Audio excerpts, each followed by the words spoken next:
Vamos a continuar ahora dando la bienvenida a los y las nuevas colegiados. Durante este año 2015 han sido 78 los nuevos y nuevas colegiadas. La organización os da formalmente la bienvenida, desea que participéis activamente y espera acompañaros de vuestro desarrollo personal y profesional. Don Gregorio García Carpintero, que nos acompaña por aquí, secretario del Consejo en Aragón, va a entregar en el escenario a Diego Navarro, en representación de las nuevas y nuevos colegiados, el código deontológico, símbolo y guía para un ejercicio profesional basado en sólidos valores y principios.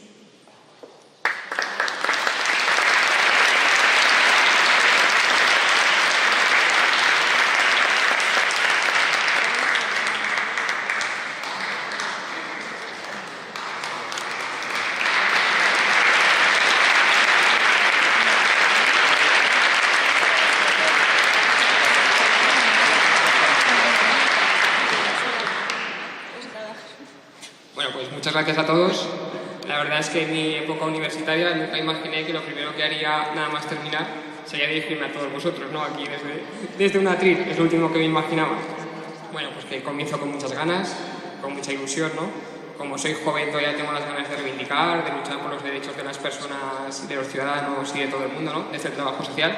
Y sobre todo tengo muchas ganas de construir la profesión junto a todos vosotros. Y bueno, ahí me tenéis, y no es un adiós, sino un hasta luego.